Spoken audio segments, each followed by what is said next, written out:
राजेश पालविया जैन भी जुड़ गए हैं। राजेश, गुड आफ्टरनून, स्वागत है आपका 18 आवर्स स्वदेश पर। बताइए आपकी तरफ से क्लोजिंग ट्रेड्स क्या होंगे? Good afternoon Mansi ji, good afternoon everyone. So real estate space यहाँ पे पसंद आ रही है। सारे स्टॉक्स में देखें तो एक अच्छा रिवर्सल के साइन यहाँ पे बनते हुए दिख रहे हैं। तो यहाँ पे डीएलएफ पे बाय करने की सलाह है। डीएलएफ में अगर हम पैटर्न देखें तो वीकली चार्ट पे एक फॉलिंग चैनल का ब्रेकआउट यहाँ पे हायर साइड पे होते हुए दिखा है। तो हमें लगता है डीएलएफ का ये मूव 810 815 की तरफ बढ़ते हुए दिख सकता है। तो 778 के स्टॉप लॉस से डीएलएफ पे बाय करने की सलाह है। अपसाइड के टारगेट 805 810 की तरफ आते हुए दिख सकते हैं। वहीं अगर हमें लगता है दूसरी स्पेस जो अभी भी कंटिन्यूटी बनाई हुई है अप ट्रेंड की, उसमें ऑटो मोबाइल सेक्टर से रिलेटेड स्टॉक्स में एक अच्छा मोमेंटम बना हुआ है। तो हमें लगता है यहाँ पे ऊनो मिंडा को यहाँ पे बाय किया जा सकता है। ये स्टॉक में एक अच्छी कंटिन्यूटी बनी हुई है अप ट्रेंड की। स्टॉक ऑलमोस्ट अपनी ऑल टाइम हाई ट्रेजेक्टरी के आसपास ट्रेड करते हुए मिल रहा है। तो ऊनो मिंडा पे बाय करने की सलाह है। अपसाइड के टारगेट 1360 1370 की तरफ हमें लगता है आते हुए दिख सकते हैं। डाउन साइड में 1295 का स्टॉप लॉस रखना होगा। तो चलिए, रियल एस्टेट पर कन्विक्शन, उनो मिंडा जैसे स्टॉक्स हैं जहां पर राजेश जी की तरफ से उनके ट्रेडिंग आइडियाज आते हुए उनकी स्ट्रैटेजी लगातार हम आपके लिए स्क्रीन पर फ्लैश कर रहे हैं। और रियल इंडिया दोनों स्टॉक्स को डायरेक्टर साहब एक बार स्क्रीन पे लाएं। दोनों स्टॉक पे देखिए एक अपमूव आ रहा है। तो इन स्टॉक्स पे जो है ऑफ कोर्स देखिए शिपिंग कॉर्पोरेशन 2% ऊपर है और डेज हाई पे है। और जी शिपिंग ये देखिए 6% ऊपर है। दोनों स्टॉक्स को जो स्क्रीन पे रखे, राजेश जी बताएं यहाँ से और भी अपमूव देखने मिल सकता है?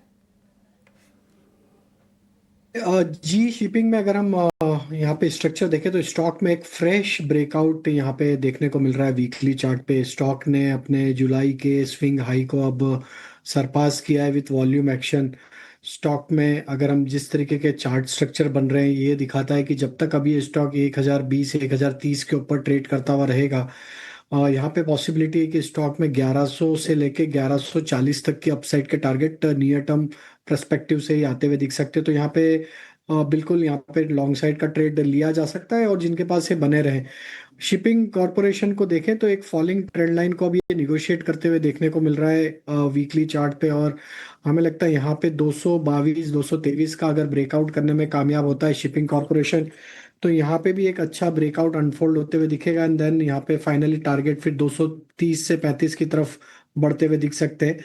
तो स्टॉक एक ब्रेकआउट की तैयारी करते हुए दिख रहा है। करंट लेवल से छोटे स्टॉप लॉस 216 के स्टॉप लॉस से पोजीशन बनाई जा सकती है एससीआई में भी, शिपिंग कॉर्पोरेशन में भी। तो शिपिंग कॉर्पोरेशन को एक बार स्क्रीन पे रखे। यहाँ पे जो है अप मूव देखने मिल रहा है। यहाँ पे जो है खरीदारी की राय आ रही है। एक बार मार्केट अप एयरटेल के स्टॉक प्राइस पर एक टेक आपसे जानना चाहेंगे। करंट लेवल्स पर अगर आप देखें तो एलएनटी के बाद हम देख रहे हैं भारतीय एयरटेल में सबसे ज्यादा आउट परफॉर्मेंस लार्जर प्लेयर्स में एटलीस्ट नजर आ रहा है। 1935 के लेवल्स पर करीब 2% की तेजी आज के सत्र में। तो मानसी जी देखिए, भारतीय एयरटेल में अगर हम लॉन्ग टर्म स्ट्रक्चर देखें तो एक बुलिश ट्रेजेक्टरी में ही ट्रेड करते हुए देखने को मिला है। हालांकि कुछ प्रॉफिट टेकिंग हायर साइड से हमने पिछले कुछ हफ्तों में देखा था, लेकिन स्टॉक अभी भी यहाँ पे देखें तो एक बुलिश ट्रेजेक्टरी को ही यहाँ पे रिप्रेजेंट कर रहा है। और हमें लगता है कि जब तक ये स्टॉक 1850 के ऊपर बना हुआ है, ट्रेंड यहाँ पे बुलिश साइड का ही इंटैक्ट रहेगा। ऑन द हायर साइड 1970 इसके लिए इमीडिएट हर्डल है। अगर जैसे ये लेवल को क्रॉस करने में कामयाब होता है तो हमें लगता है फिर ये स्टॉक में वापस 2050 2100 की तरफ की ट्रेजेक्टरी ओपन होते हुए दिखेगी। तो बाय एंड एक्यूमुलेट की ही सलाह है। छोटी मोटी गिरावट में इसको ऐड करें। एक लॉन्ग टर्म पोर्टफोलियो का स्टॉक है ये। और अगर हम देखें तो over a period of years इस स्टॉक ने एक अच्छे रिटर्न यहाँ पे डिलीवर किए। और टेलीकॉम सेक्टर की एक बड़ी कंपनी है, तो हमें लगता है कि यहाँ पे तो अपने पोर्टफोलियो का हिस्सा बिल्कुल बनाना चाहिए इस स्टॉक को। छोटी मोटी गिरावट में जब भी मिलती है अपॉर्चुनिटी तो इसको ऐड करें। और शॉर्ट टर्म पर्सपेक्टिव से 1850 स्टॉप लॉस होंगे, टारगेट होंगे 2050 के। 1050 के टारगेट मानकर चले, 1850 का एक स्टॉप लॉस मेंटेन कीजिएगा। तो आ रही है इंटरेस्ट रेट कट सिनारियो में, बट हिंदुस्तान कॉपर 3% से ज़्यादा का उछाल दिया हुआ है। राजेश जी एक बार स्टॉक को देखें। गाइडेंस और प्राइसिंग तो अच्छी लग रही है, लेकिन कॉपर का डिमांड भी बढ़ते जा रहा है। जिस तरह नए नए सेक्टर्स में जो डिमांड आ रही है, ईवी, सेमीकंडक्टर, आज देखिए 3% ऊपर है स्टॉक।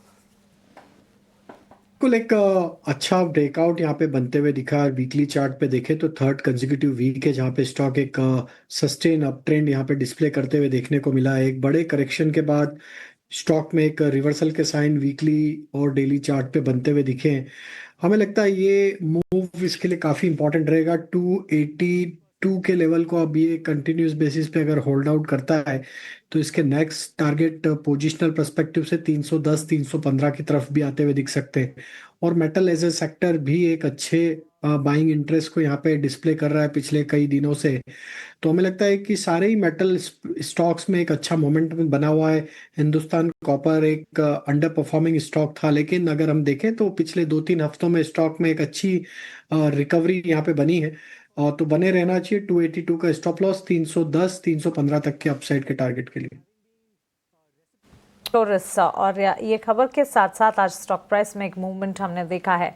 राजेश जी, आपसे जानना चाहेंगे, 2% की तेजी है इस वक्त भी, दिन के उच्चतम स्तर पर ये stock almost near day high trade करता हुआ, और एब्सोल्यूट न्यूज़ फ्लो भी कहा जाएगा, और इस पेस के लिए ही पॉजिटिव न्यूज़ फ्लोज कई सारे ऑटो सेक्टर के लिए आ रहे हैं। क्या राय होगी मारुति सुजुकी पर?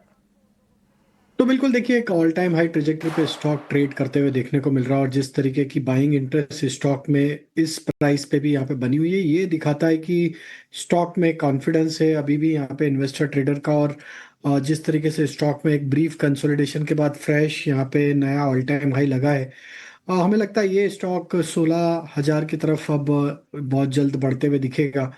करंट लेवल से बाय एंड एक्यूमुलेट की ही सलाह है। ऑन द डाउन साइड 15,100 जब तक ये बना हुआ है, स्टॉक में छोटी मोटी गिरावट में ऐड करें।